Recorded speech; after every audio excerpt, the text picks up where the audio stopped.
அனைவருக்கும் வணக்கம். நான் உங்கள் ஸ்ரீ லட்சுமி ரமணாஸ் ஜோதிடர் வி சண்முகம், பொத்தனூரிலிருந்து. கடந்த 4-5 மாதங்களில் பல்வேறு நாடுகளிலிருந்து, தமிழகத்திலிருந்து, கிராமப்புறங்களிலிருந்து ஆன்லைனில் ஜாதகம் பார்த்திருக்கக்கூடிய அந்த சகோதர சகோதரிகளுக்கும் 2000க்கும் மேற்பட்ட என்னுடைய வாடிக்கையாளர்களுக்கும் அவ்வப்போது இடையிடையே என்னிடத்தில் ஜாதகம் பார்த்துக்க வந்து போகின்ற சகோதர சகோதரிகளுக்கும்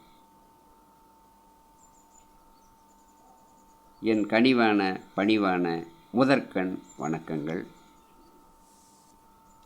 இன்றைக்கு இங்கே ஒரு ஜாதகம் பதிவீடு செய்யப்பட்டிருக்கிறது. இது சுகர்நாடி முறையிலே எடுக்கப்பட்ட ஜாதகம். என் அனுபவத்திற்கு ஆய்வுக்கும் சரியாக வரக்கூடிய ஜாதகம். தனுசு லக்கணம், லக்கணாதிபதி குரு 4 ஆட்சி,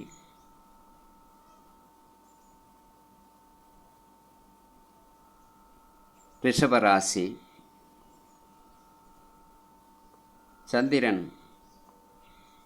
செவ்வாய் கூடி சுக்கிரனுக்கு 11ஆம் இடத்தில் நிற்கிறார்கள்.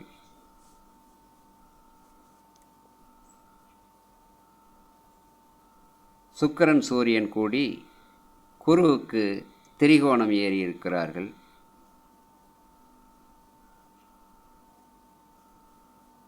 லக்கணத்துக்கு 7ஆம் அதிபதி புதன் லக்கணத்துக்கு 7லே ஆட்சியை பெற்றிருக்கிறார்.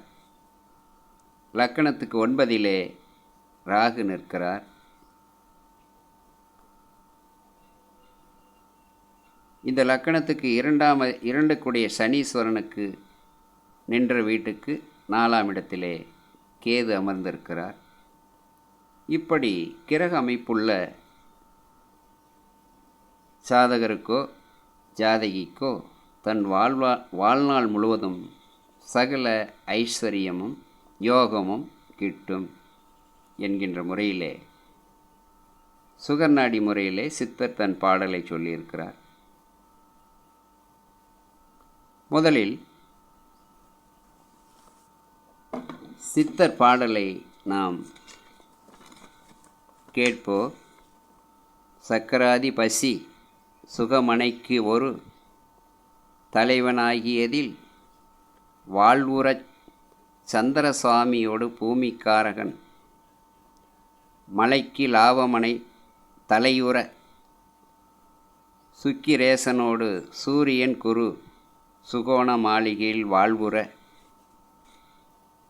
தூய புந்தீர் சத்தமடை சுககேந்திர வாட்சியோடு தோய்வுற பொக்கிஷத்தையோடு கரிய நாகமுடல் மண்டிலத்துளை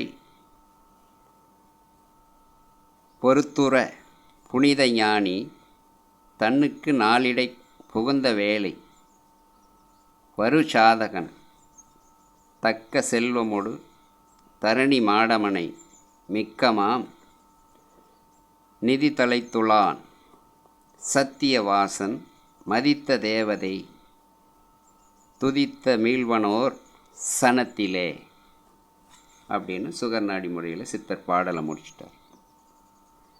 இப்போது இந்த பாடலுக்கான விளக்கம் என்ன?